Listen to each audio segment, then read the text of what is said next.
The following show is not intended for children under the age of 17. There will be foul language and adult content. Viewer discretion is advised.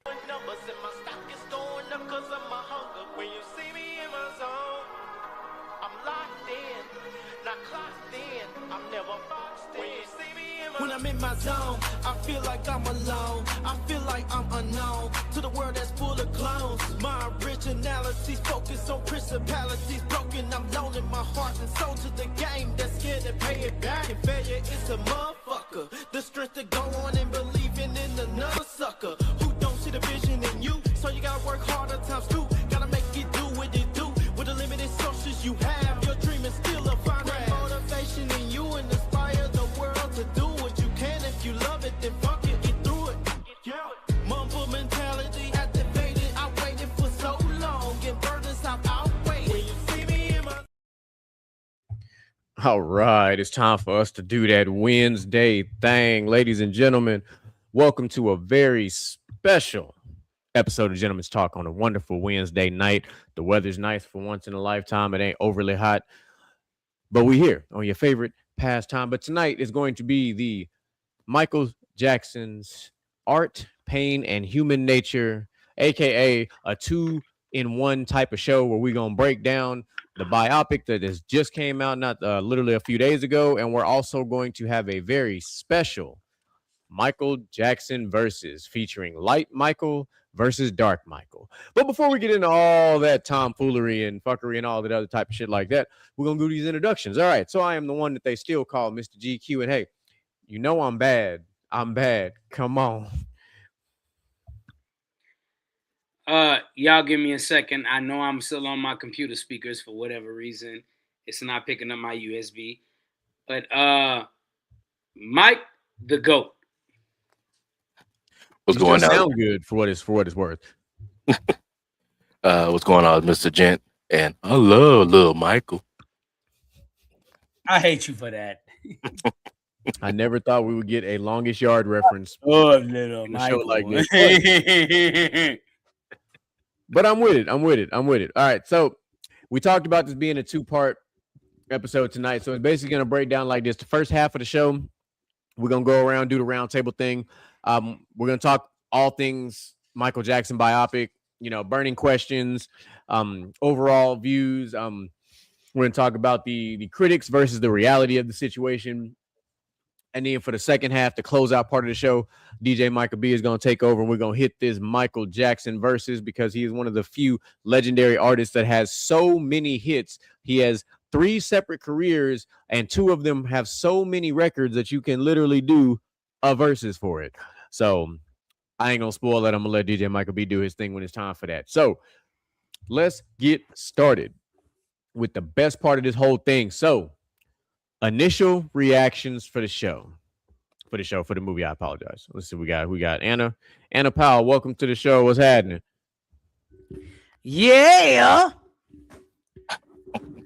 All right. Okay. All right, I'm done. Initial reactions to the movie. Do not take critics at their damn word. Critics really rated this movie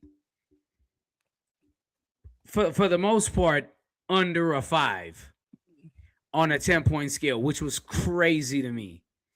I get it. They wanted it to be more dramatic. They wanted more of an inside story and things like that. But I think in the essence, they forgot.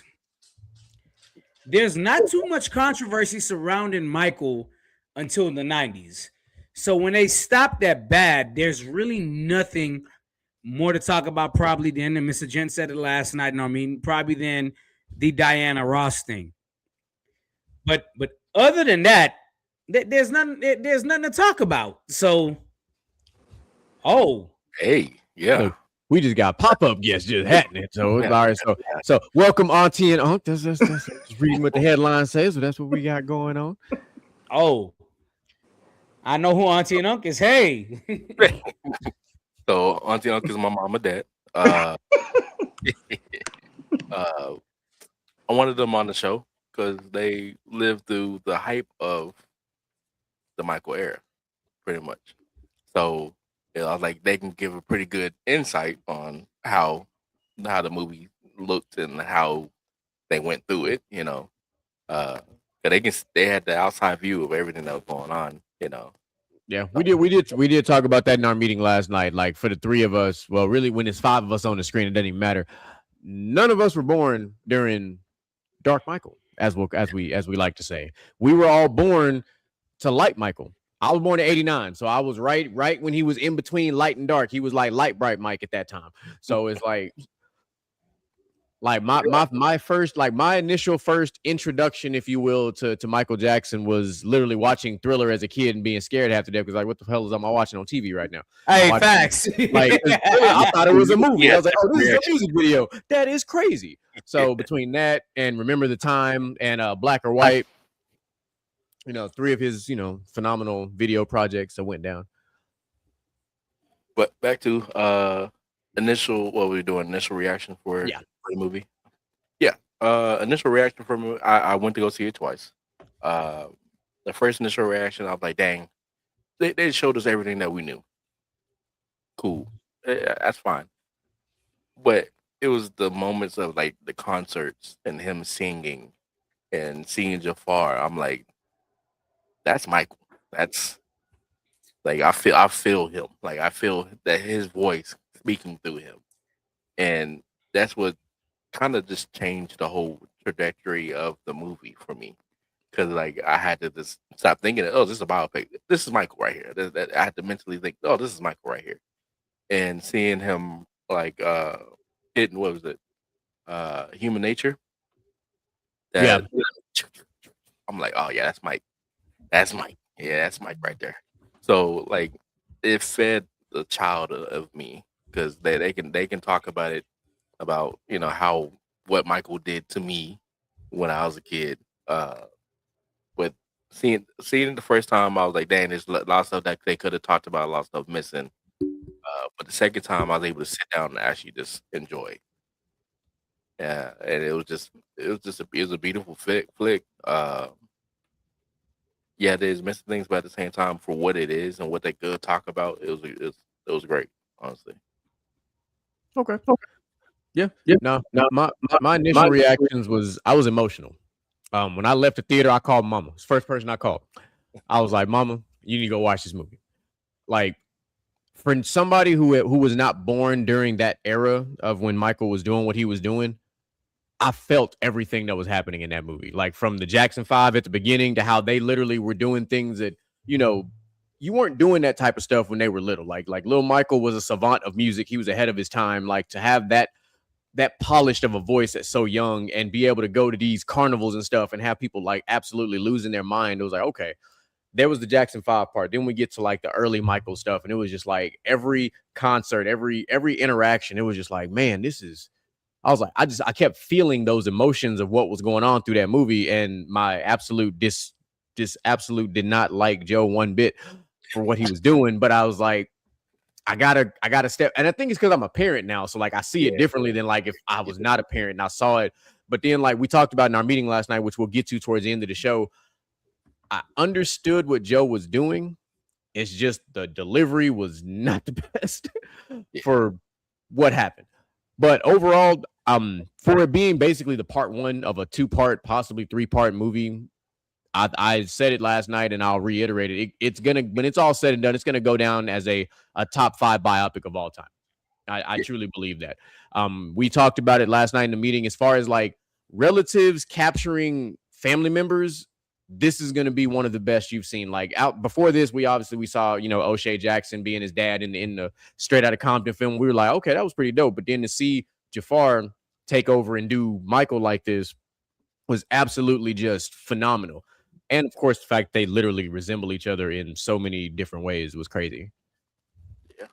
So, Mom, Dad, welcome to the show. What we got going on? Hello, everyone.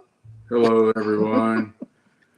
I guess the one movie that I think of that resembles or comes close to what this biopic does is Ray with Jamie Foxx, to where you have someone that totally epitomizes the individual that they're playing. And to have the nephew of Michael playing Michael, that speaks volumes. And pretty much having all of the family supporting it except for one. Yeah. So. Yeah. Well, for me, I did thoroughly enjoy the music. It was, it was definitely a concert and very emotional, because, we were young during that time, but at the same time, we did see basically the rise of Michael. I remember when Off the Wall came out and having the record, the little record and all that kind of stuff. And, it took me years to realize one of my favorite, that's it. One of my favorite Michael Jackson songs is Ben, and to realize that was literally about a rat was, it touched my heart, and you sing it and it'd be just so heart wrenching, and it was about a rat. Yeah. But anyway. Well, I remember that song. I learned about that in high school because I listened to that song. I listened to Ben like 5 or 6 times, and then like somebody's like, that's about a pet rat. I was like, what? So I did what all millennial kids do, and I went to AZ Lyrics and pulled the lyrics. And I was like, let me just read. And I was like, yeah, he was talking about a damn pet rat. Like that was really a thing. Like, but it was such a great song though. Yo, AZ Lyrics is a flashback from the past, bro. Oh my God. Well, I got a memory for you. I remember being a small kid and my mom saying, if you want to watch Soul Train, you're going to have to get all your chores done early because the Jackson 5 was going to be on Soul Train. Not only were we able to having all of our neighbors, my classmates that are now graduated, that graduated with me, but all of my friends all came to Mama Sim's house, and we were all doing the Soul Train line, watching the Jackson 5 at Mama's house. One of my favorite memories. That sounds accurate. I'm not gonna lie to you. Listen, culturally, some people won't understand what you just said. That is core memories right there. Everybody piling up at one house to do one thing, and everybody, look, you ain't got to call and check on nobody. You know where everybody at. If you get in trouble, you get in trouble with that mama, your mama, everybody mama is like, I love that. Hey, I got one for you guys. Before Soul Train came on, we heard, hey, hey, hey. Oh, man. If y'all caught that, then y'all know what I'm talking about. Oh, man. No, that's man, not the Fat Albert reference. We know. We know. And while we kind of transition, I do want to put that one back on screen just for a second. Ethan, appreciate you popping in. Lincoln with Daniel Day-Lewis was a phenomenal film. I remember when it first came out, I was actually blown away by that one. That one was put together very well. So I can understand why he would say that it's one of the best. But that was a very well produced and put together biofilm for real. So I actually have a question for mom and dad, because y'all will be able to answer this question better than anybody else. Because we talked about this last night, but y'all kind of lived through this. So we're going to talk about the iconic Pepsi scene. So you've seen both Michael Jackson films. Yes. Which one, in y'all's opinion, was more realistic? In y'all's opinion, which one was better? The one from the newer film, or the one from the old school film with the blowing up of the hair? American Dream versus Michael. Yeah. I mean, it's hard to say because we were on the outside. So, you hear the report, Michael Jackson rushed to the hospital and things like that. I think the American Dream was more intense, maybe. Yeah.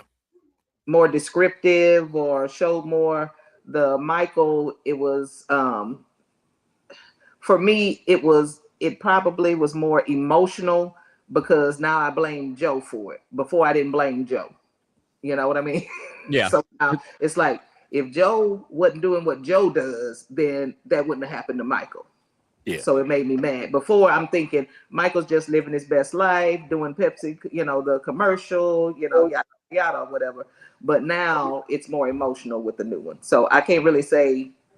Well, for me, I think the second one, I think the new Michael pick is the one where it, just like she said, it does affect the emotional, but what transcended the message was the fact of seeing Michael going through the burn unit. Now we heard about that, but to see him actually, so the bodyguard giving that information about him going and doing what he did was something that transcended the actual event for me, because I think him going to go work with the other kids in the burn unit caused him to be a better Michael.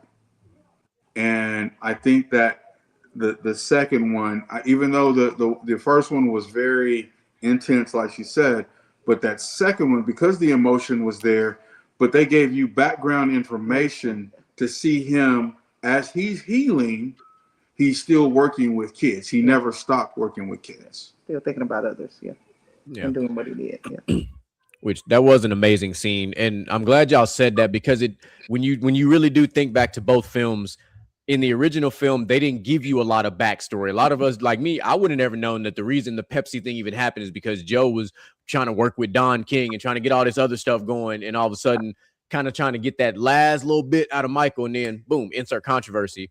But now we get Michael in the burn unit, being around these other kids who are never going to get their life back, know, and Michael's just like, I'm gonna give back to these kids because we're all here together, but that was his like final, we'll say, push, for him to finally move out. And we talked about it last night. Like Bill, the security guard, he was the GOAT.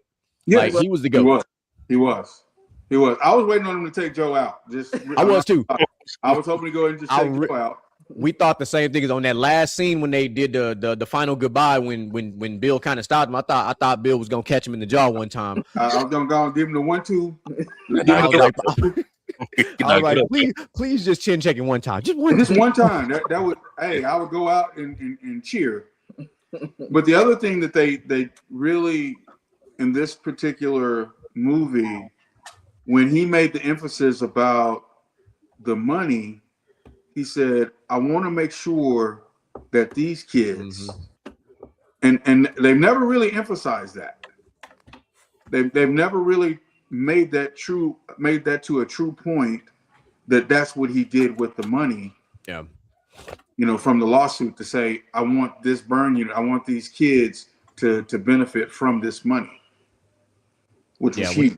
When he said that scene, like it made me pause, because I was just like, it added to the even more of the legend that Michael really was. Like we talked about it. Like when we put this little list of things together last night, that was a big thing. Like Michael opened the doors for a lot of black artists because of the MTV scene, which I don't think a lot of people knew about the MTV thing until you saw the movie. And it was like, look, you had a CEO from another company who was like, hey man, you need to put Billie Jean on MTV or I'm gonna pull all of these marquee artists. And these were not just no-name artists. He was talking about pulling literal legends at the time. Like when you say the names Billy Joel, you're like, hold on, now these are household names that they was gonna be like, we're just gonna pull them off real quick. And he's like, all right, bet. And then look what happened. They hinted about Michael and Prince, but they didn't talk about it enough. But it's like, you compare the two, and it's like you look at what Michael did versus Prince, and it's like Michael was truly worldwide. Yes. Like I'd love to find 10 people that absolutely just didn't like Michael, because I don't think you could find them. Like this man was working the Crips and Blood scene should have told you everything you need to know. Wasn't that amazing? That was amazing. Because he pulled rivals together, right? And then through song and dance, joined them together. Yes. And then, of course, the backstory about when he was in Brazil, when the government didn't want to let him film, but then the mobs were like, nah, we're gonna let this man film. Forget all that. We're gonna shut this area down. You're gonna film right here, and we ain't gonna even let them in. Like that, we're just gonna call that the Michael effect. Yeah. Like, and it's like what he was doing, and then he was just kind of getting started in this movie. So I'm really looking forward to the second part, because we'll really see the globalization of Michael coming up soon. Yeah, because it was, when you think about all the scandal and things like that, and to see that he always favored the kids, you know, basically because he didn't have a childhood. And you know, recently watching a little kind of documentary thing, I don't know what it was, that had Emmanuel Lewis in it. Yeah, it was a documentary. And he's talking about Michael, how they met on the set of Thriller, and just the heart that Michael truly had for kids, and how the two of them connected because Michael understood what it was to be a childhood, you know, basically prodigy, and not be able to have your childhood. So for me, for them to accentuate in the movie his true love for kids, and that, you know, to know that that had been bastardized in the media, you know, when he was alive, it really, I think it was a good thing that they did do to try to go, you know, a little further to show that he really did truly have a heart for kids, no matter what the situation was, what his situation was. I have a question for you guys. When you saw the opening scene where little Michael is looking at the kids throw snowballs out the window, and the smile on his face while he's watching these kids play, what did it say to you guys? Because you don't understand from the vantage point of watching him grow up and having to go through what he was going through. But what did it say to you guys? Well, Go ahead, Ron. so when it came down to me, watching him through the window, watching them have fun, is like the wall. I guess the window just portrayed a wall to me of like two different lives that somebody can live, pretty much. So the discipline, I think, like we said, we understand why Joe kind of did what he's doing, but at the same time, it's the way he went about it. Did they have fun? Yes, they could have. They could have had fun. Did they have fun doing the shows? Yeah, they did have fun doing the shows, but it's just the in between of watching the kids go having fun, wishing that I could be out there having fun, and knowing that I can't be out there having fun because I have to work. It's like an adult. You're on social media all day, all the time, seeing your friends go do this, go do that, go to this concert, go out to this club. You're like, dang, I wish I can go out there and have fun, but I got responsibilities I got to take care of. And that's the modern day of that, really. Yeah.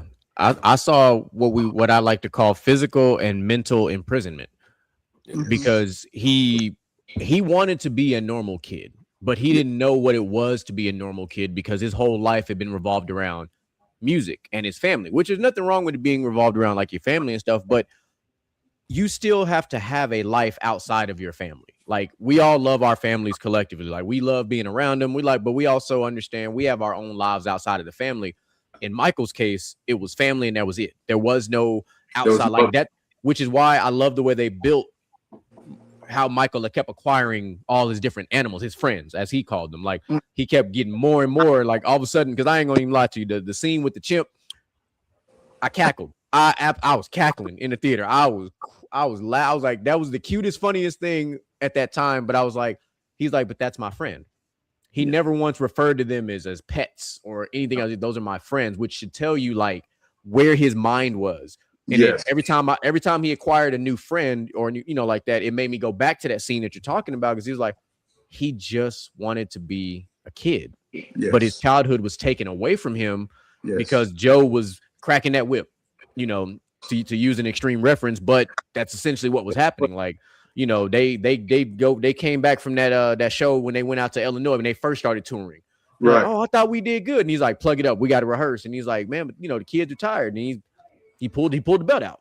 Yeah. And it was like, dang, like, man, this kid like 8 years old, dog. Like, he got to sleep too. Yeah. But he just have fun being out there dancing and singing for everybody else. Sleep? What? Sleep? What's sleep? There's no time for sleep. Mm-mm. What you think? What sleep? What you mean sleep? Ain't no time to sleep. Yeah, and this is a big one because they built an empire prior to social media. Yeah, the way the world would have exploded if social media was a thing when the Jacksons were building what they built. Oh yeah. Like, it would have been insane. Yeah. But the thing I thought about after having time to kind of contemplate and think about the movie was the sacrifice that Joe made as well, because he was still working, you know, in the steel mill, wherever he worked, and he's driving them, rehearsing them. So he made sacrifice too. Now, I'm by no means justifying his, you know, behaviors, but just, you know, he was pushing them just as hard as he was pushing himself. So, you know, and, you know, kind of like Catherine said, like, well, you can say it's for them, but we all know it's really for you. Because, you know, Joe was a musician too, and I guess he, you know, I don't know his backstory altogether, but I know he didn't necessarily make it as a musician, so he saw this as an opportunity for him to shine through the, you know, through the kids or whatever. Yeah. So. Yeah, and I understood Joe's message from the dinner table scene. You know, when he talked about, you know, having to work twice as hard to get to where you know. So like that, at that point, I was like, I understand what you're saying. I just don't like the way you're delivering the message. Right. Yeah. That's really like, I completely get, especially given we're talking about Gary, Indiana, in the early 80s, when things were still kind of not the best for you know, for colored folk. You know, like things were still kind of. It was in the late 60s. It was 66, 67, because we both were born in 69. So that was prior to us being born, and they were 8. You know, he was 8 years old when that was going on. So here's the thing: the same pressure that they grew up under was what a lot of pressure that I know for me, I grew up under, in regards to where you had to be 100 times better than anybody else. Yeah. And unfortunately, or fortunately, that was the same way I tried to raise the boys, which was unfair to them because of the pressure. And they necessarily didn't understand where that pressure was coming from. But my father was a lot like Joe in regards to the fact of when it came down to education and the sports, we were going to set the bar better than anybody else. So there were so many emotional moments that was going on while we were watching this biopic this time, because of the fact that I saw my father telling me, hey, you got to be better than everybody else. You know, you're going to get this job done. You're going to be smarter than everybody else. You're going to run faster than everybody else. You're going to be stronger than everybody else. So I totally understood from that vantage point of what he was trying to get from the boys. It was just that there was never a break. There was never a time where he said, hey guys, I know I'm pushing you hard, but there's more to this. Yeah, no, and it's true. And what I will say to what you said about the way, you know, you brought up, you know, you raised your boys and everything else like that. You guys, y'all's generation specifically, played one of the most significant roles in the development of what will go down as one of the greatest generations, which is the millennials. Because without you guys teaching us those hard methods, we don't get through 1989 to 2001. We don't get through the changes of dial-up into the early stages of cell phone. We don't go through the amount of changes that we are still kind of dealing with to get to where we are now the parents, you know, because I guarantee if you swap us and Gen Z wouldn't make it. The way the anxiety and depression and overstimulation would have kicked in, they couldn't have handled parents like you guys. They would have cracked. They would have called CPS. Like, nah, facts. My mama yelled at me today. Like, come get me. Like, they weren't bred for that. Whereas at least we were. You know, we grew up with mama cleaning the house on a Sunday, playing R&B or playing gospel. Like, that was a norm. Like, you know what I'm saying? Get out the house until the street. Like, you know, we can't tell these kids to go do that now. They think we abusing them. We think we being mean. Like, drink some water from the water hose. Yeah, like, I'm coming to the house to get no water. Listen, drink the water from that water hose. You're the most coachable. Yes, you know, that part. That part. It's the coachable part. And you know, it's funny. Y'all brought up the water hose thing. I won't deviate too far, but I saw a video on social media. These Gen Z kids talking about, why'd you guys have to drink from the water hose? Wasn't the sink an option? And everyone's like, no. You had to go back inside. First of all, the sink was not an option. The door was locked, so no. Like, no, you went to the side of the house or the side of your homeboy house or whichever. Local neighbor was cool with it. Unless you went to the Cool Cup lady house, like you was drinking out that water hose. That's just what it is. Like the Cool Cups, the pickles, you know, like hot and minerals, rust. But hey, whatever. But listen, made you stronger. Our immune system is A1 because of that. That's why COVID didn't get us that bad. There you go. Yeah, we was pre-COVID before COVID. But I mean, I feel like our generation kind of bridged the gap at some level where we were harsh, but not as harsh. True, because the silent generation was scary. The generation predating you guys, like they was kind of they was scary. Yeah, so we tried to do a little bit better, not what for whatever it was worth. We tried to do a little better. Well, I think it worked because now with us being the parents, we get to pull from how we grew up with what we know about how you guys also grew up, and we get to teach our kids about like, hey, look, this is what this is kind of what you got to do. Especially like someone like me that's a girl dad who's not having any boys, so I'm having to raise my daughter tough because the world is not nice. The world is tough. Yes. So I need you to be strong. I need you to be prepared to go out here and navigate by yourself sometimes. The hard part about it is being tough but soft at the same time. Yeah, like being a tough softy like is not an easy thing to do. Yeah, I yelled at you, but I still love you. Give me a hug. Like all right. Yeah, you can still sleep with me tonight. It's okay. Yeah, but it's about boundaries, and that's what's important. Knowing yourself and being able to feel the emotions, but having boundaries at the same time.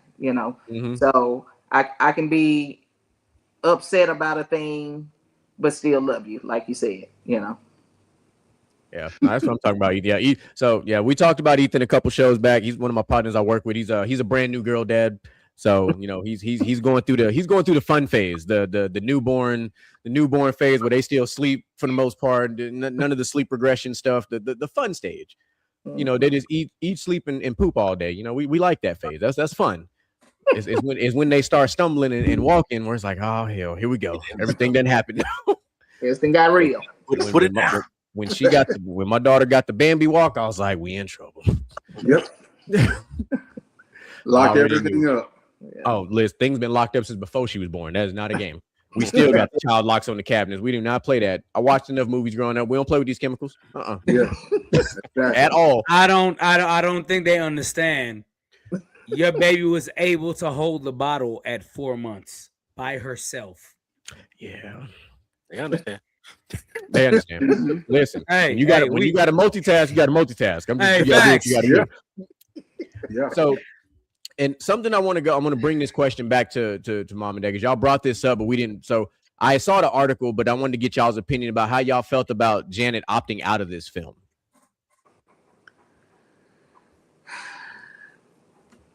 For me, kind of thinking about it, I feel that Janet went through a lot of the same kind of pressures that Michael went through. So for her, I felt like it was probably bringing up a lot of trauma for her because, you think about her phase of breaking away from Joe, So, and I know, something I saw briefly about her talking about my family still making money off of Michael or whatever. But for me, I think it's deeper. I thought it was more about kind of trigger. It was probably triggering for her. Well, my thought process about Janet and her separation from it has a lot to do with Joe, because once Michael was no longer obtainable, Janet was the next option. So that's where his focus went. So now for her to go along with what they're saying about Joe and how he was with Michael and the rest of the kids is almost like blasphemy, so I can't really be a part of it, so that's what I'm gathering from her. She made some comments where she felt like Jafar didn't look like Michael. He didn't walk like Michael. He didn't sound like Michael. He didn't dance like Michael. But I'm like, there's only one Michael. Yeah. And this young man played him better than probably anybody else in this world could ever play him. And to make a choice to say, okay, I don't want to have anything to do with it. Don't put my name on it. I don't want to. And so what Sharon was just saying about, you know, the family making money off of Michael, she didn't want no more. She didn't want to be a part of that, because even in death, Michael is still taking care of his family. Mm-hmm. Yeah. I don't know that he'd have a problem with that. No, given Michael's nature, no, not at all. But no, I don't think he has. But the mere fact that because they went at Joe so hard, and even in truth, things are still hard. Two things can be true at the same time. And if you have a problem with what they're saying, you know, and so you choose not to be a part of it. You know?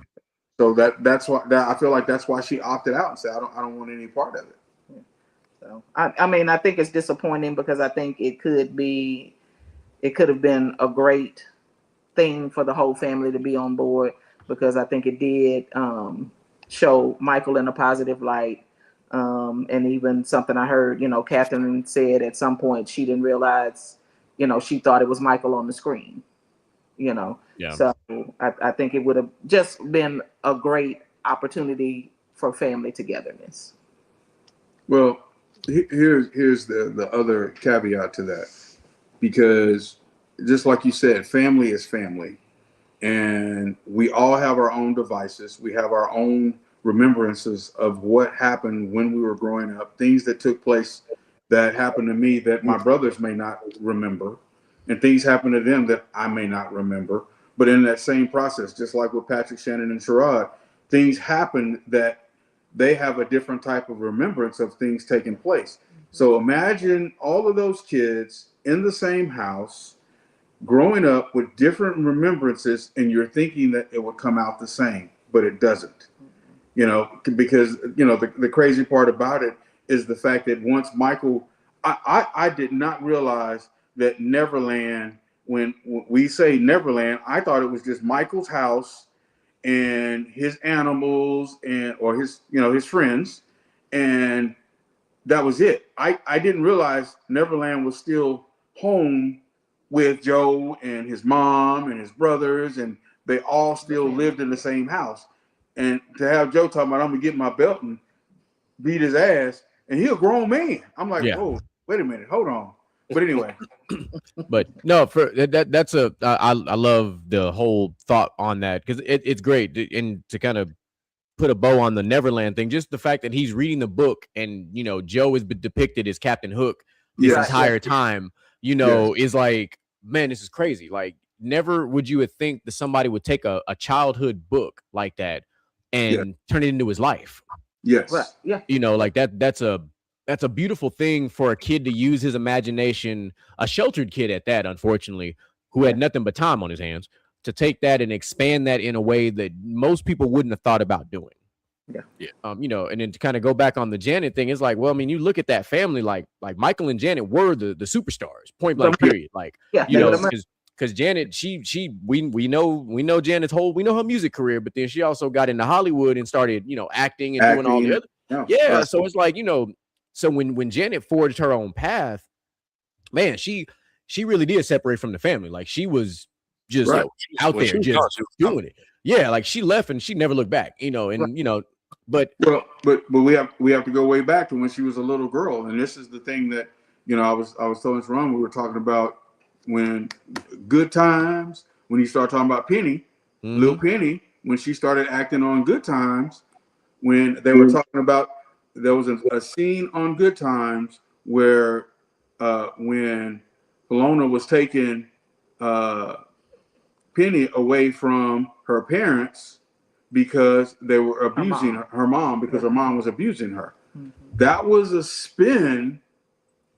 That was always rumored that was a spin on what was truly actually happening to her at her real house. Yeah. That's a deep take.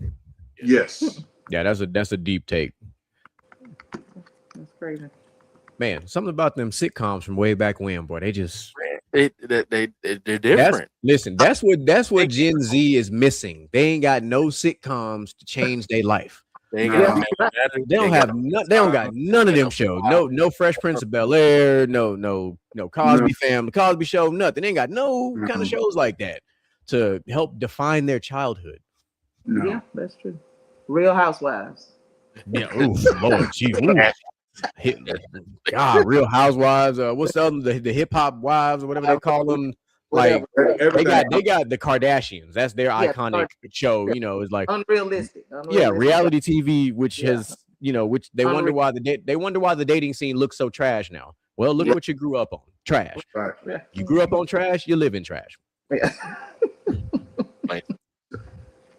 But no, going back to Janet, like I can see why she wanted to opt out. You know, she was upset. I'm pretty sure there's some stuff that she wanted. If y'all gonna do this movie, y'all gotta do it right.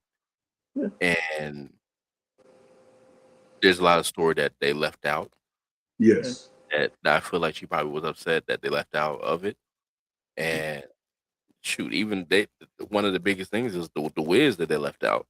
Yes. That was a very defining moment in Michael's career. Without the Wiz, you don't have, Off the Wall and Thriller and stuff like that. So yeah, but I mean, it's artistic because of the fact that you can never. It's just like reading a book or a book series, and then you go to see the movie. Mm-hmm. They can't put everything in it. If we did all of Michael's accomplishment in life, it'd be probably a 10-part movie. Yeah, and it was already a 2-hour movie. Right. Yeah. It was supposed to be 3 hour. But however, I do think because when you watch that instance of the movie, it's like you could tell where the Wiz was missing, where it would have fit just fine. Right. Yes. It would have fit if they, moved just a little bit, but like there was a perfect spot for it, but we understood, given the time constraint. And realistically speaking, part 2 could almost start in a way where they kind of use that to kind of, branch off and bridge out further. Like, we ain't no telling. It's 2026. We might not even see part 2 until 2028. Like, we don't know. You're right. Yeah, or later. But just something that you guys had said, I think either Sherrod, I think you might have said it. Well, no, yeah. So they talked about with Janet talking about, he don't talking about Jafar not moving like Michael and all this other stuff. I was like, I beg to differ. I do too. I thought, like, especially when they do a lot of the side-by-side stuff, I'm like, look, man, you can tell that young man worked his absolute tail off to capture, because especially we talked about it last night, the Motown 25, he said that was the hardest scene. He said, I was trying to get the camera angles right, the panning, like he's like, I was trying to capture every single moment. And to be honest, if you put those side by side, it was pretty spot on. Like if you were nitpicking at that, then you shouldn't have went and watched the movie at all. Yes, because that was put together extremely well. I thought the thriller scene was great. Because what a lot of people missed, and I really don't think people caught this, is when Michael was like, "You got to get my feet." Like you don't get my feet. When he started talking about Fred Astaire and Charlie Chaplin, it's like, think about that. What kid thinking about people that was about stuff like that? Like nobody. Right. Like he's like without capturing my feet, you miss the essence of you can't feel the dance. Yeah, and so you can't feel it. And then when you see them literally panting the camera back during the movie, you're like, okay, that was actually pretty dope how they kind of did that. I was like, that was Michael in his savant bag. I was like, I like this. I was like, okay, like. Yeah, and the fact that they actually went back to the actual location where Thriller was filmed and all that kind of stuff. I mean, to me, it was well thought out. Yeah, it definitely wasn't rushed. They didn't rush this at all. Even when they went there, they had a full moon, just like they shot it, during the original video. Okay. So it was a special feeling. And when it came down to Jafar and all his research that he done, like he even with the whole dance stuff, he's like, they asked him, hey, can you go do the acting classes? He's like, nah, give me a couple of days to think about it. And then after a couple of days, he recorded his voice for the director. He's like, oh, and then he sung. I think he sung. I can't remember what song he said he sung. But director's like, okay, I'm signing you up for the acting classes. All right, we're gonna meet with the choreographer. And we'll do this, we'll do that. But then once they start opening auditions for Michael, he said, "Oh, I'm going 10 times harder. I gotta go. Like this is my part. I gotta go do this." And that's him embodying Mike, you know, and just going out there because he said he went to their house in Encino, and he said he just made a dance studio out of it. He like, I'm this is gonna be my boot camp. I'm not leaving here. I gotta learn this stuff. This is me and some mirrors. He said, I'm gonna get this right. Well, So he definitely did got his it right. research. He did his time. So Yeah, he did it. He did Yeah, it. anybody that don't think he didn't get that right is crazy because that was tough. Everything he put together for that, like even from the trailer, you could tell like something was different about how this movie was finna go. He's like, hey, he looked kind of smooth, like from a trailer, and like they didn't give us too much. They gave us just enough. We was like, I kind of like this. Like I gotta go see this. Like so, speaking of actors, I wanted to get y'all's opinion on Giuliano Valdi, the young man that played Lil Michael. Yeah. Like we learned that he we was trying to figure out, like we didn't know who he was. And then we found out that he's not even American. Like he wasn't born in America, I guess to say. He was actually born in he got like family from like South China or something like that. And we were like, wow. Like yeah. So it was cool. Like but and then I think Micah brought it up. Yeah, seen him on one of the interviews he did, and he started like doing like some of the James Brown moves and all the stuff like that. But it was just like, that young man was talented. He was phenomenal. Yes. Mm-hmm. And that's what I was thinking about the other day. I was like, we're going on about Jafar, but Baby Boy did his thing too. Yeah. Yeah, he did his thing too. Mm-hmm. Well, he carried the movie basically. Yeah. To set the tone. Yeah. Yeah. Because truthfully, he's the one that drew me into the movie. Like he locked me into the movie. Yes. Like what he was doing as young Michael for the Jackson 5, I was like, hey, I don't know who this kid is. Like I know the movie about Jafar, but hold on, who's this?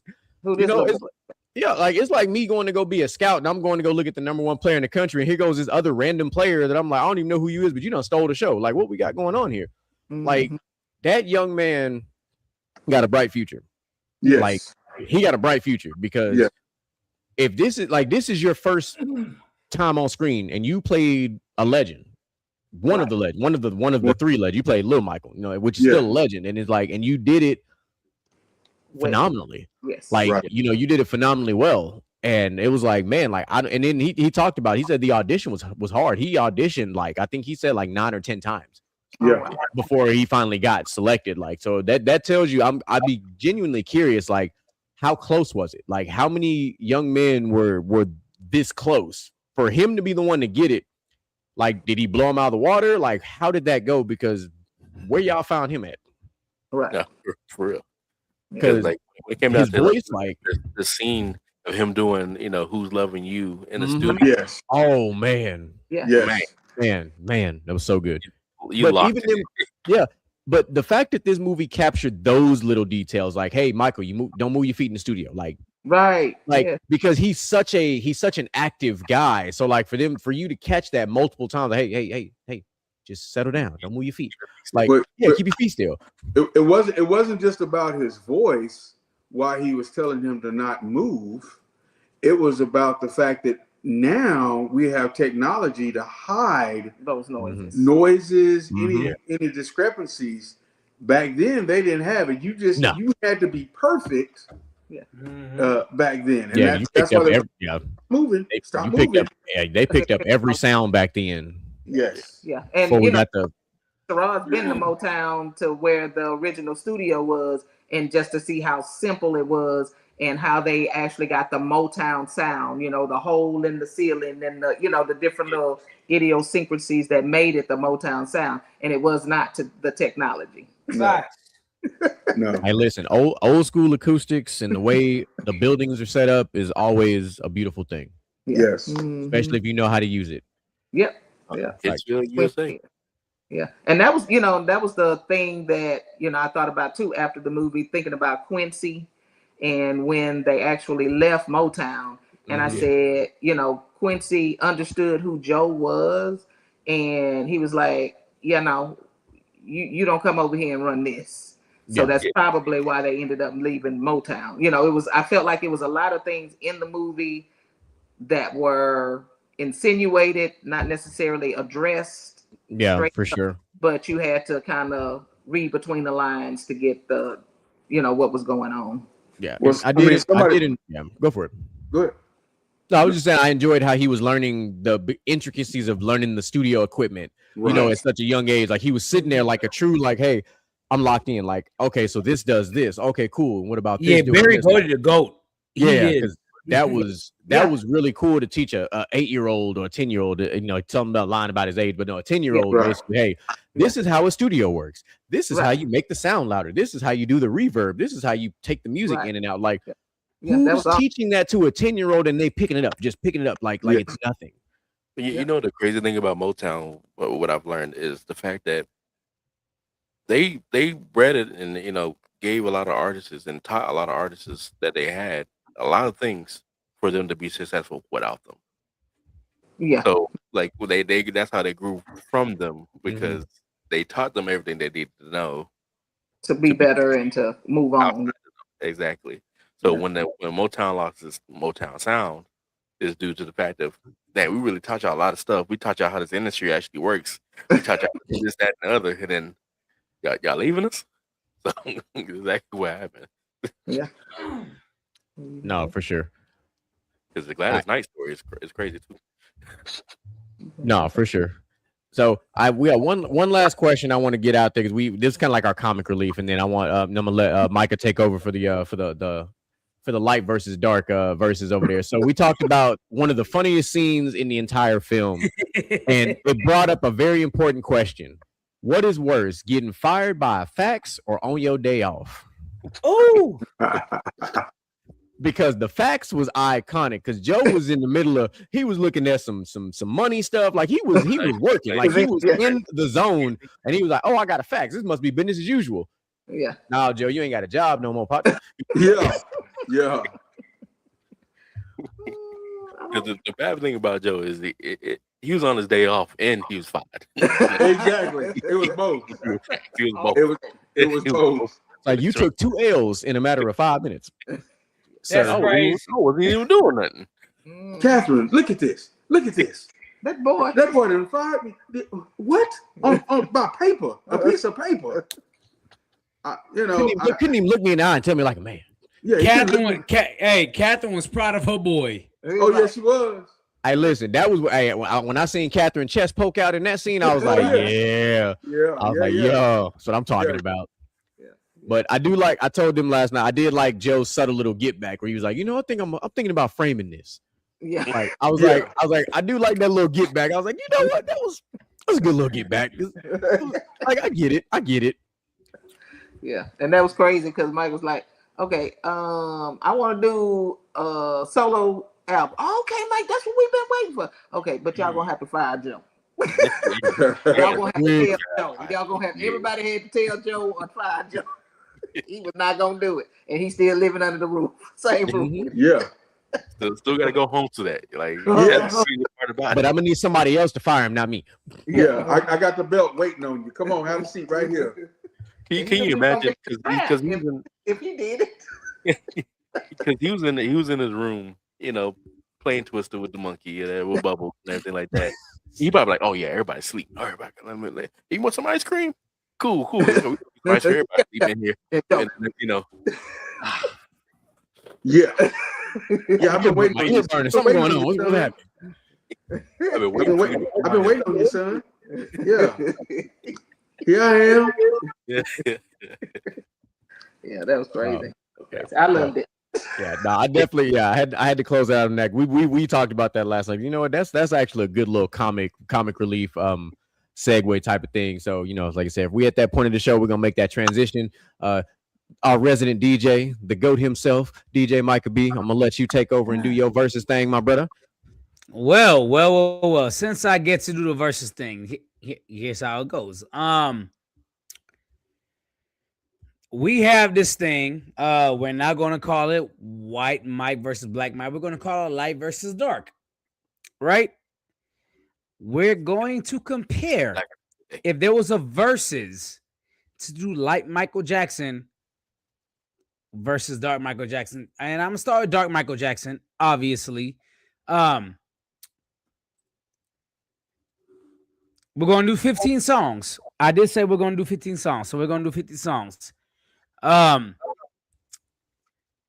MJ era from 1980 to 1987, only 7 years. That's how good he is, right? Billie Jean, Thriller, Beat It, Wanna Be Starting Something, Human Nature, PYT, Say, The Girl Is Mine, State of Shock, We Are the World, Rock With You, Don't Stop Till You Get Enough, Off the Wall, She's Out of My Life, Working Day and Night. And if I want to go even further, I can add Shake Your Body Down to the Ground. Hey, I like it. We off to a hell of a start. That's tough. Hey. We are off to a hell of a start. Oh, for that. This is a heavyweight match. Like, This is 100% a heavyweight fight. And it's the same person. This is literally what it would look like if it was Muhammad Ali versus Mike Tyson. That's what this would look like. This is it. blow for blow. No pun intended on that. Some of y'all didn't catch that reference. And then, of course, the other Michael Jackson. After Bad. Remember the Time. Black or White. Who is it? Jam, In the Closet, Dangerous. Will You Be There? Give Into Me, Earth Song, They Don't Care About Us, Scream, You Are Not Alone, Stranger in Moscow, You Rock My World, and Speechless. And I just want to add one more like the last one. I'm going to add in She's Invincible to make it 16 and 16. Mm, There's so many songs you could have. man. Yeah. No, for sure. Yeah. No, for sure. There's more songs we could have added in, but these are his most commercially successful songs. So let's talk about it. You taking 80s Mike or you taking 90s on forward Mike? Let's talk about it. I'm gonna tell you. Give me the Light Mike list one more time. I want to make sure that this. Okay. This is what I'm thinking. This list, I'm gonna have to go to the other side. But if it has some stuff on there, then I don't know. Go ahead. Remember the Time, Black or White, Who Is It, Jam, In the Closet, Dangerous, Will You Be There? Give Into Me, Earth Song, They Don't Care About Us, Scream, You Are Not Alone, Stranger in Moscow, You Rock My World, Speechless. And if I had to add something, it would be She's Invincible. Because you didn't have Heaven Could Wait. You didn't have Butterflies. You didn't have. Hey! It's ChatGPT. I know. That's That's how good Mike is right there. No Butterflies, right? So, hey, we can go 16, 17 deep at this point. So, more than that. But the transition from Dark Mike to Light Mike, as in the fact of coming into the funk soul era to going to the rock pop era, is it's so difficult. Because even the Invincible album, that's when he really started getting into R&B. Yeah, like, and mind you, the Invincible was 2001. That's 2001, and that was Butterflies, the least sold album. But you can see how good it was. Yeah, but Invincible has so many, like, some of my, like, that between that album and Dangerous, like, those are like two albums, like, I don't want to say forgotten about albums, but albums that don't get talked about enough. Like, we talk about the Dangerous album, but most of your people that they talk about the Thriller album, like, they, but the Dangerous album is extremely, in my opinion, is extremely underrated. I love the History album too. The History album, book one. Yeah. That's let me say that correctly. His story. Let me say that correctly. His story. Because book one, because like Micah talked about Stranger in Moscow. Stranger in Moscow, which if he wouldn't have said it, was going to be my number one underrated Michael Jackson song of all time. Because Stranger in Moscow, the Time. my God, Like, ChatGPT didn't even add "Remember the Time," but that's diabolical because that is an iconic Light Michael song. Black or White, hello. Black or White was definitely on the list, but "Remember the Time" not being on the list for ChatGPT is crazy.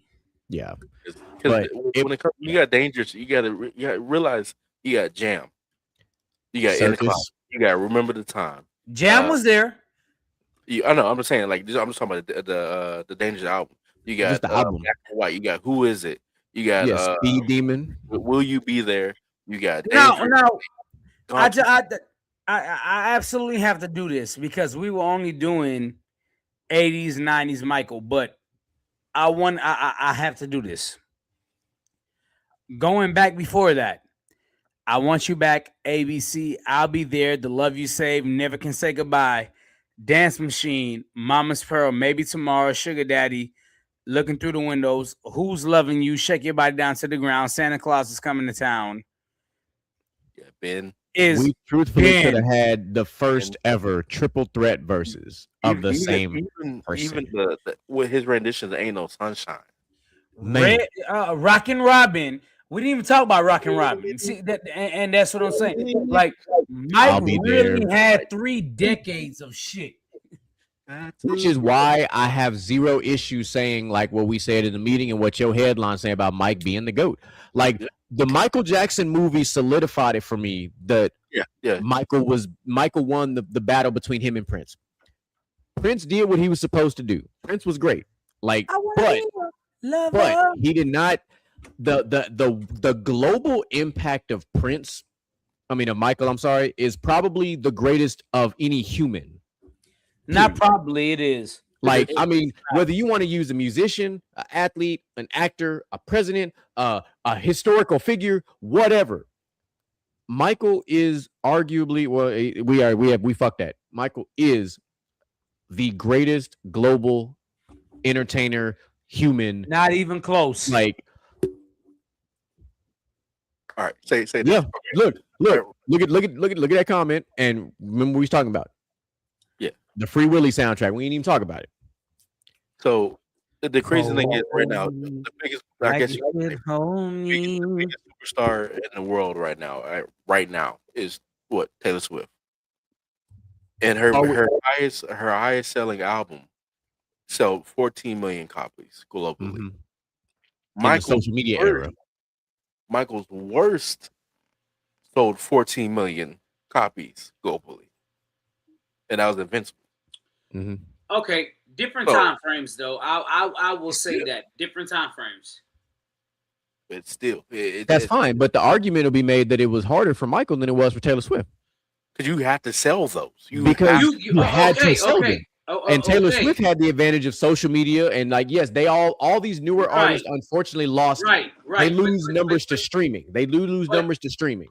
But the flip side is Michael didn't lose numbers to streaming. No. Anybody in the world could stream whatever song they wanted.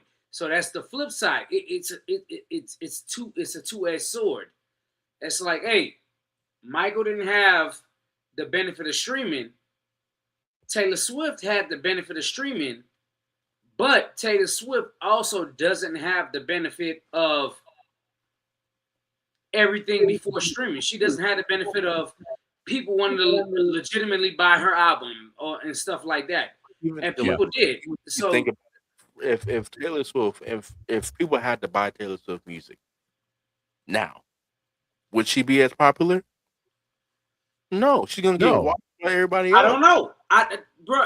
Honestly, that'd be an interesting. I'd be curious to see how it would go. I don't know. If streaming wasn't as big as it was, I'd be curious what the organic numbers would look like if people had to go out and physically buy CDs and stuff like, or vinyls like we had to do, previous. Here's my thing about what y'all are asking, right? And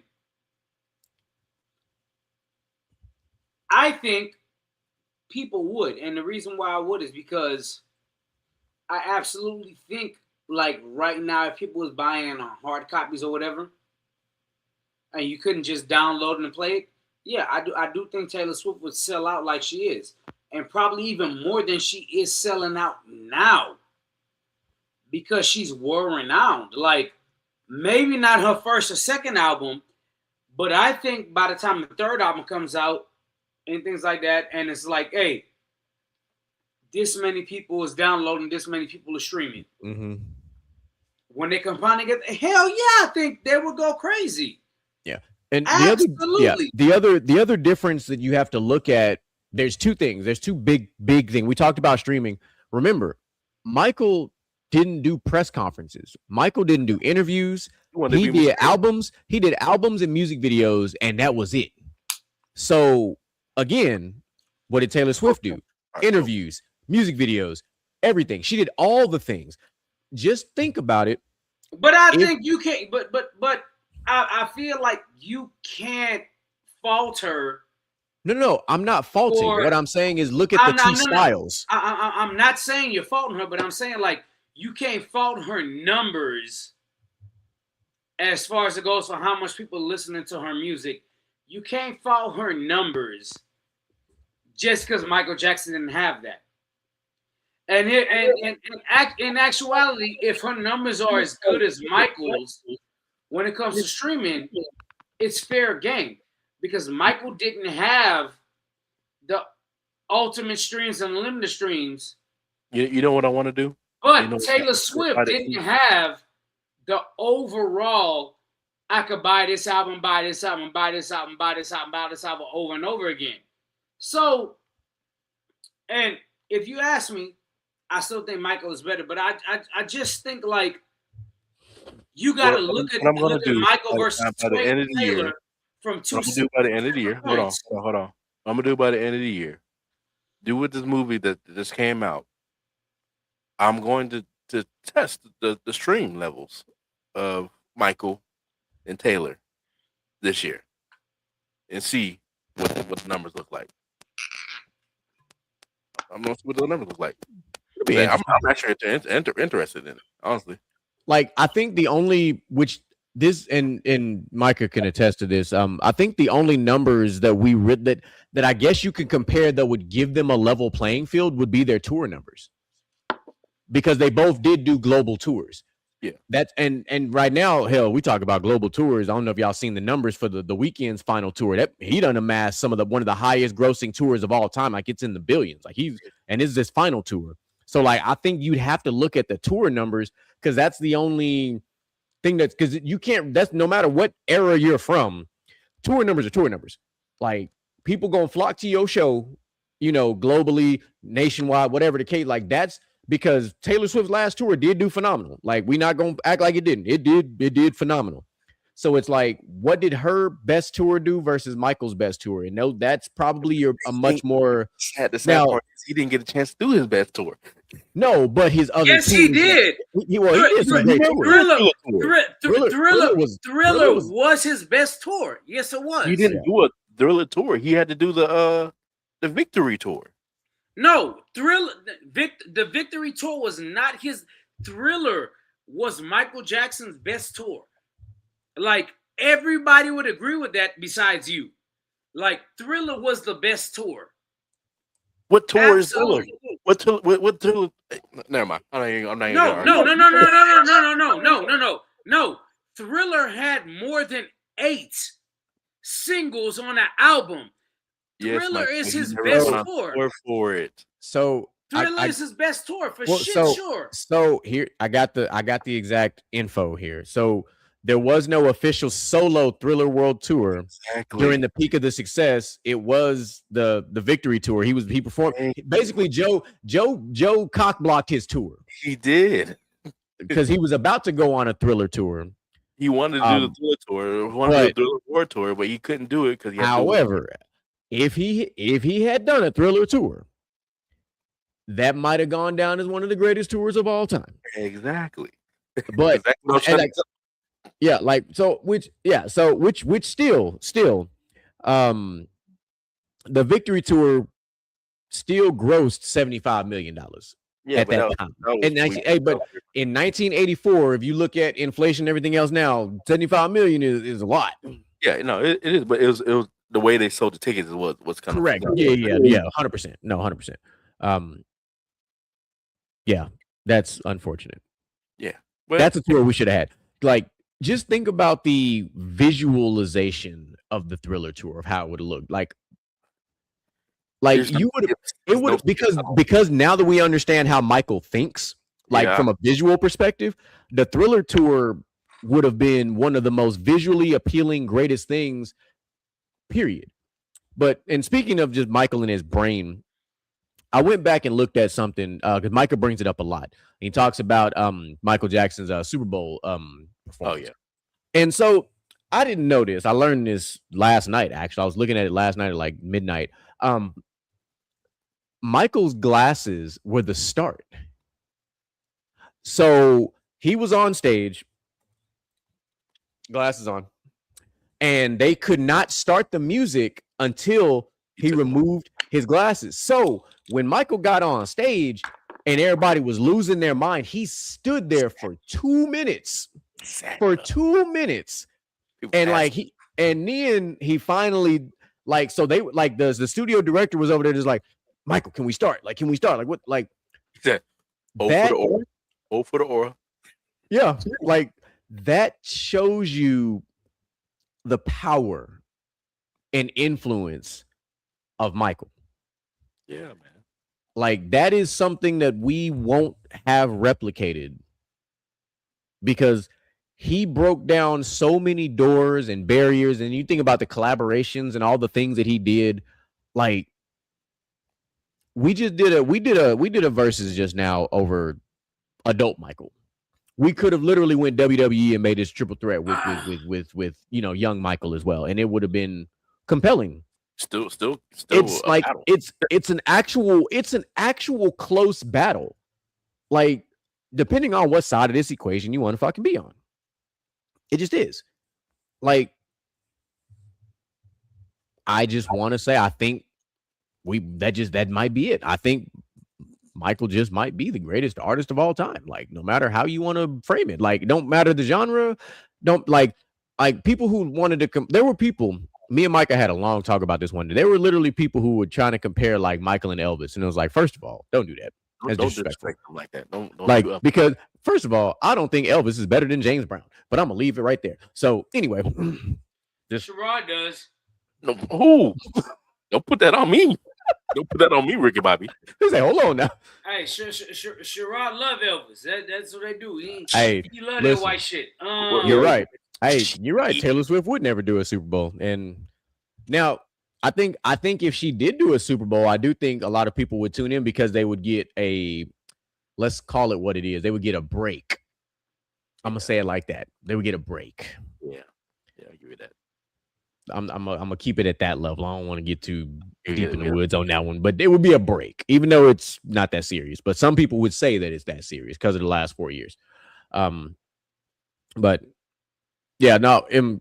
If I had to choose a side on this one, no, I'm gonna lean towards Dark Michael. Yeah, but boy.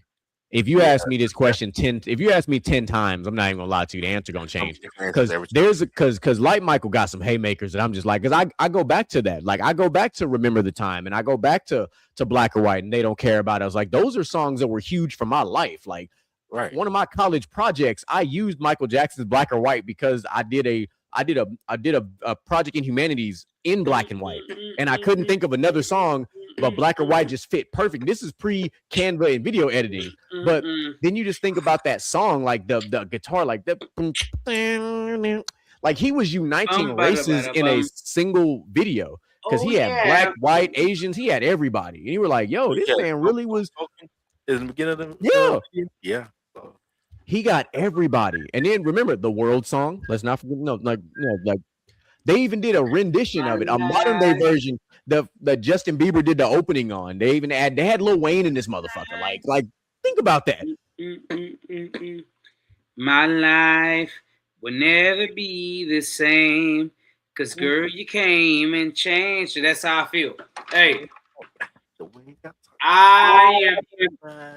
I'm going Black Mike. Black Mike is crazy. So, like, the crazy thing about it is both sides of Michael had a part of me in It's just another part of me. Sorry. Had two sides of me when I was a kid. Billie Jean. I can't say Black like Mike. I know Billie Jean is the first Michael Jackson song I have ever heard. And So that's okay. See, the first one I ever heard was "Smooth Criminal." nah, I didn't hear. I heard. The first Michael Jackson song I heard was "Blame It on the Boogie." Okay, yeah, because it was smooth. It was "Smooth Criminal," "Bad," Billie Jean. Then I heard "Dirty Diana" and everything changed. Every fucking thing changed when I heard "Dirty Diana." Right. Like everything changed. Like I was like, hold on, what is happening here? Like, we didn't put bad in this song. We excluded bad out of the two options, or is bad on one side or the other? Would bad really be more? Wouldn't I guess bad would really be on Dark Michael's side, wouldn't it? It was like it's a transition. Yes. It's very very. It is transitional, but I think be lean. The way you make me feel will be Black Michael. It would absolutely be. So I feel like the way you make me feel, the man in the mirror. Yeah. Just can't stop loving you. That's all Dark Michael. Yeah, it's all Dark Michael. That's all Dark Michael. Liberian the girl is kind of it's little light Michael. It's little light Michael near the end, light Michael. Speed Demon, light Michael. Yeah.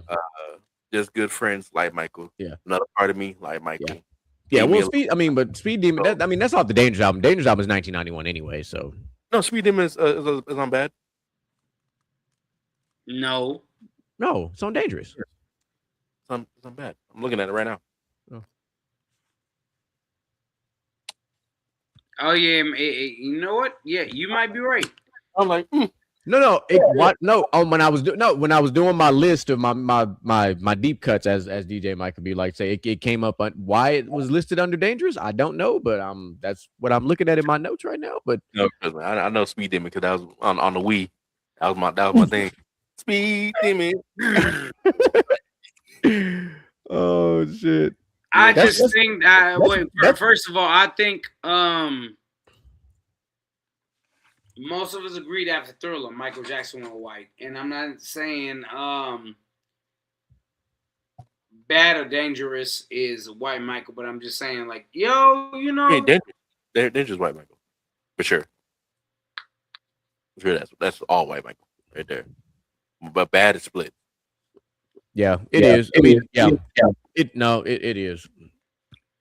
So even though on the cover of Bad it is like Michael, but yeah, but still, you know, it's like lightish. It's lightish. He still got some brown undertones. Ligo is still coming around, you know. Basically, that's basically his Drake album. I like how you did. You see what I did? Yeah, I see. But no, so I personally, with this battle, I would have to go with Dark Michael, but due to the fact that in some of these light Michael albums, I could skip some of the songs, but Dark Michael, there's no skips. I gotta play that through.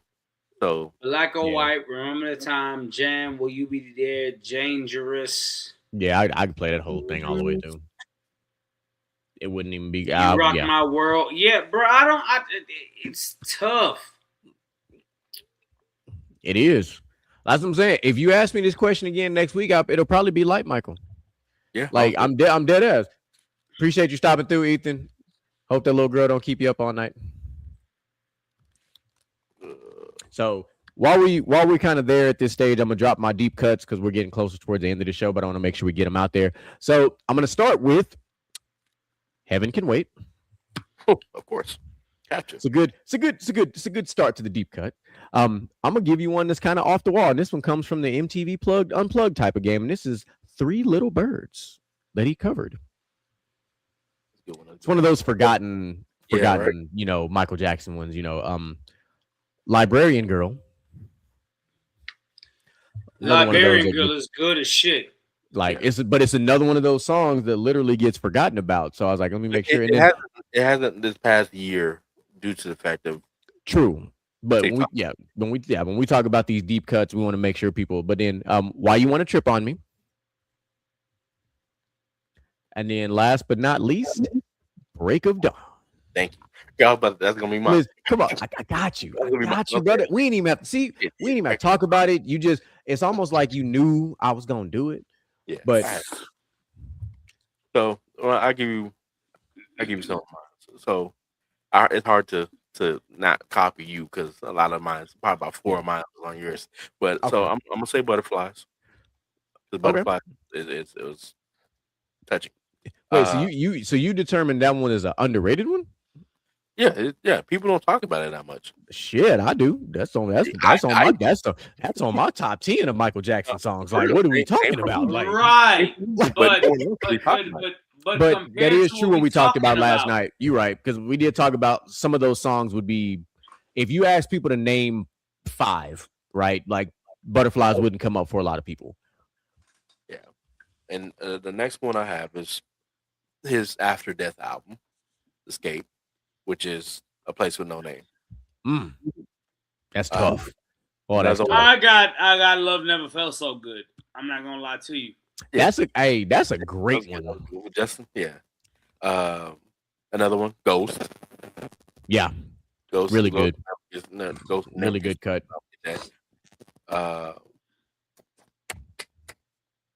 Who Is It? That's one of my. If that song comes on, I gotta hear a couple moves. I'm not mad at that. And my other one was gonna be either Liberian Girl or Stranger in Moscow, but he said Stranger in Moscow before, so I was like, okay, I'll let that. So it'd be Liberian Girl. What are your thoughts on Is It Scary? I had that one as like my honorable mention. I wanted to put it on the list, but I was like, I swapped it out at the last minute because I was like, I feel like I can find one that's a little deeper of a cut, but I still like it. I still like, Is It Scary? I still was a fan of it. I can't remember. There's one song I don't remember the name of it too. That he did for a soundtrack, like that was like science fiction. That was really good. But Michael, you go. I'm gonna look for it. I say Michael Jackson just be doing just random side quests everywhere.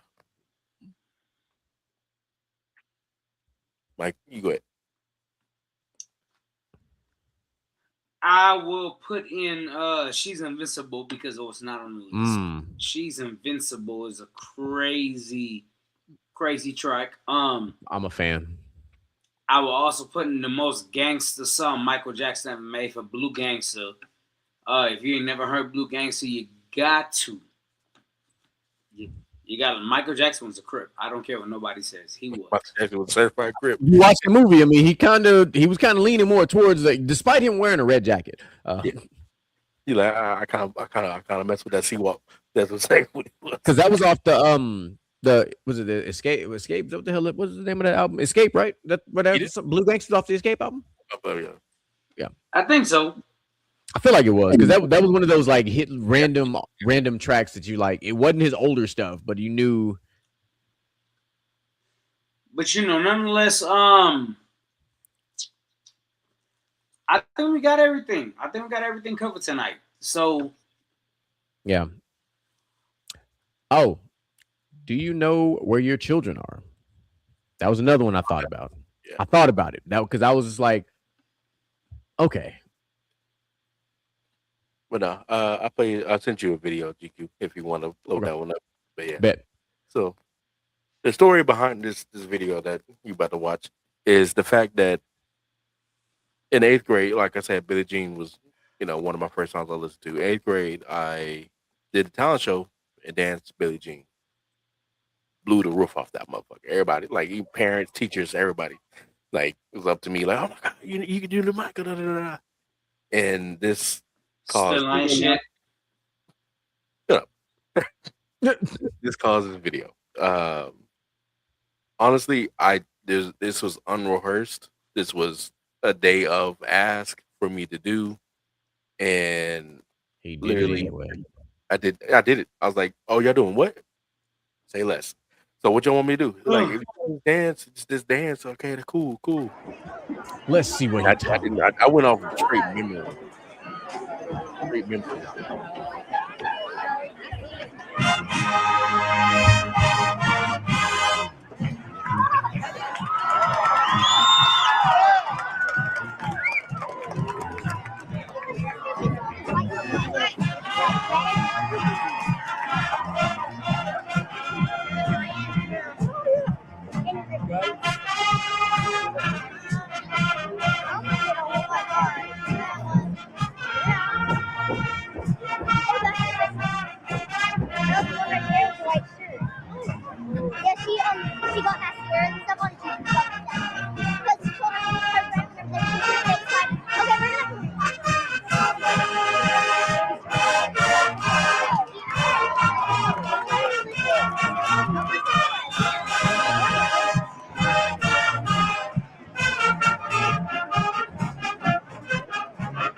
Okay.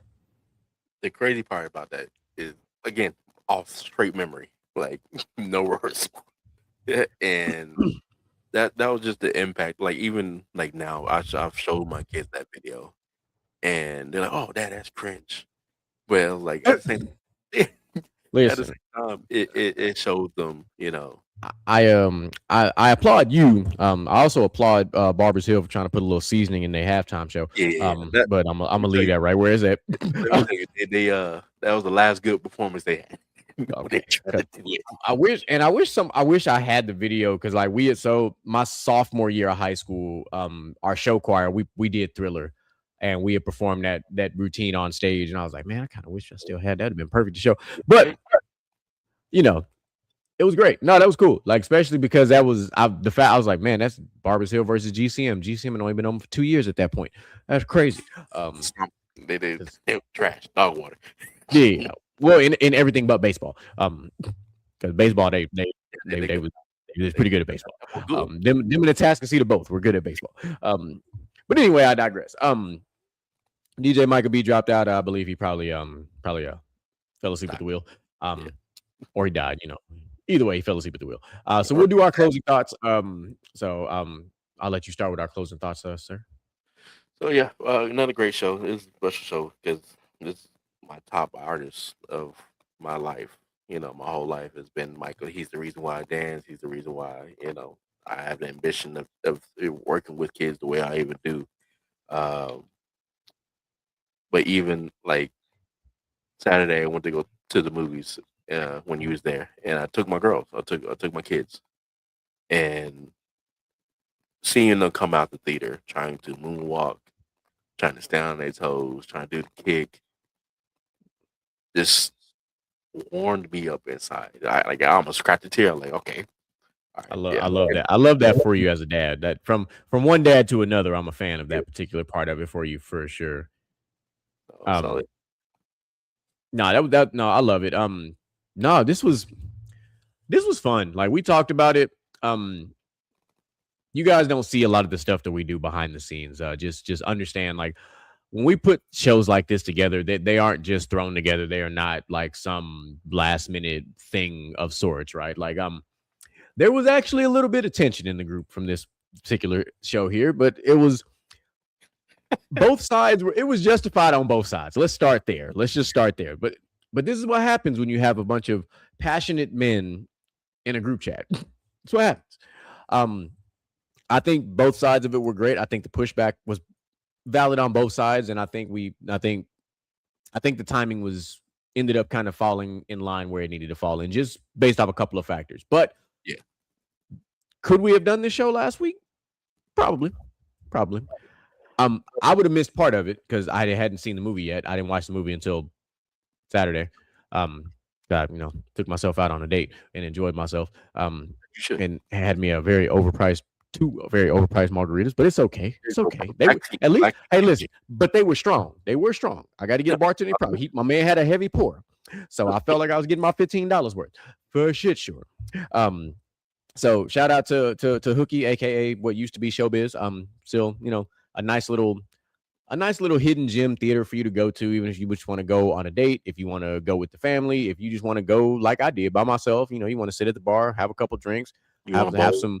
Yeah, you know what I'm saying? Have some mozzarella sticks before you go watch a movie, and then bring all of it with you to the theater because you can. Because you can. That's the best part. They just gonna give you, instead of a glass, they're gonna put it in a plastic cup and you're taking them. It's great. I know there are other theaters that do it. Okay, I know, like Studio Movie Grill and Regal, all that. Okay, but Everybody don't go to them places all the time, right? We ain't get that. Listen, we don't got that in the Baytown area. We can listen. Regal is 18 minutes away from my house. I'm cool with that. Studio Movie Grill, 28. Save 10 minutes. Save 10 minutes. Like, and I still get the option. I can watch a standard movie, 3D or IMAX, while I get a drink or I get some food. So I get what I want. And 9 times out of 10, it's very rarely sold out. Yeah. That's the other thing. Very rare. Like, it's very rare that you don't get, like, the fact that when I went to the 7 p.m. showing and there were so many empty seats, like, because I sat in the D row. Yeah. And people sat on the ends, but I had like 4 seats around me where there was nobody. Yours was empty, but mine was you went to go see that 7. I want to go see that 6:45. Yeah, because you wouldn't see the IMAX, right? I saw an IMAX, and you saw an IMAX. Yeah, act out. Yeah, we was chilling. Like it was easily 20 plus empty seats. Easy. Yeah. I could have moved. I could have moved around and been cool. I don't like this angle. You know what? But I also like that I can pick my seat. So I knew where I was sitting. I was like, nah, this is cool. My neck ain't gonna hurt. It's like the perfect neutral spine. I can see everything.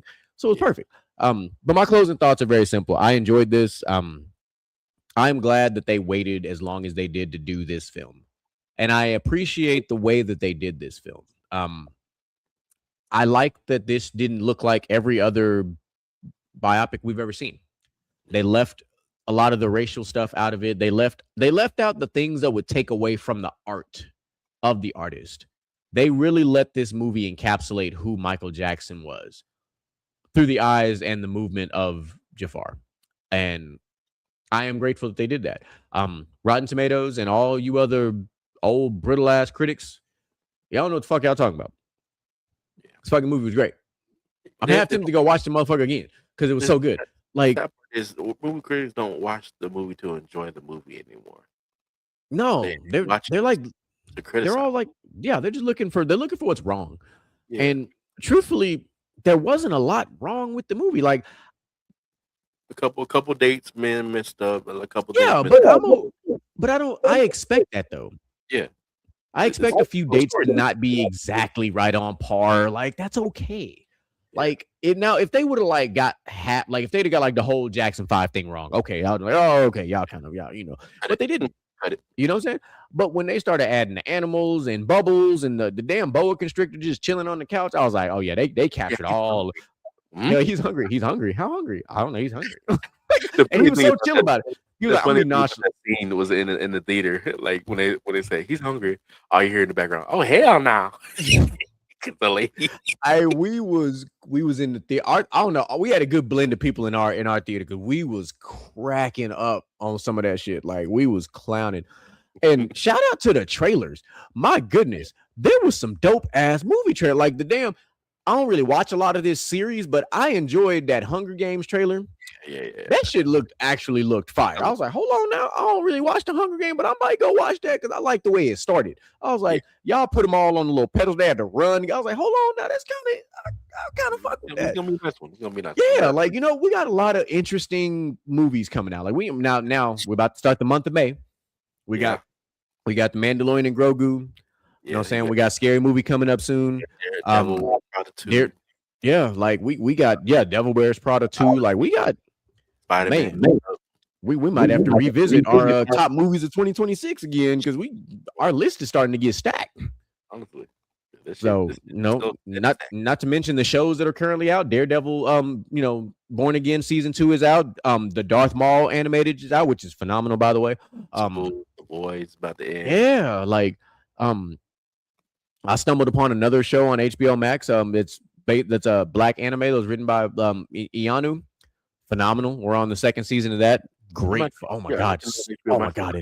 Man, it's so good. It's so good. It's so good. Like I hate that I'm caught up. I wish I wasn't.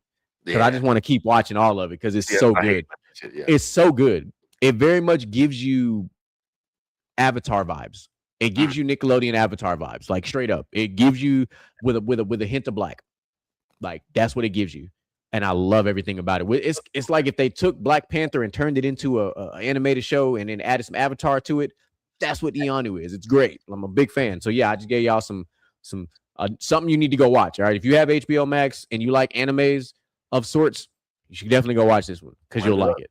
Run it up. All right. So, like I said, chat, we appreciate y'all. Appreciate the other family coming on tonight. It was a great little unexpected pop up, but to get the perspective of the OGs, man, that was great.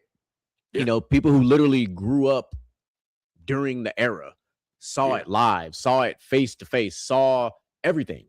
You know, so it was great to get that perspective and to kind of hear the differences between the new movie versus the old and their perspective to kind of tie it all together. I love that. Yeah, I was a big fan of that. So, you know, big major shout out to the other family who also puts on a phenomenal annual holiday party. Just want to put that out there for the y'all can't go, but I just want y'all to know that it's a great party that y'all can't go to. But the rest of us, it's invite only. But the rest of us are going to go, but y'all can't go. But it's a great party nonetheless. I can't even get in. Yeah, you know what I'm saying? Leg out. So like I said, appreciate the chat pulling up, man. Love you guys. Great job tonight. Can't wait for the next one. Be on the lookout. We're going to continue the Gentleman's Talk music series. Not sure which artists we're about to do next for this versus, but we've already started with NSYNC and Backstreet Boys. We transitioned into Michael Jackson. We got a list for y'all, so just be prepared for it. But as per usual, ladies and gentlemen, we love y'all. We appreciate y'all, and we are motivation in you and inspire the world to do what you can. If you love it, then fuck it, get through it. Mumble mentality activated. I waited for so long. Get burdens, I've outwaited. When you see me.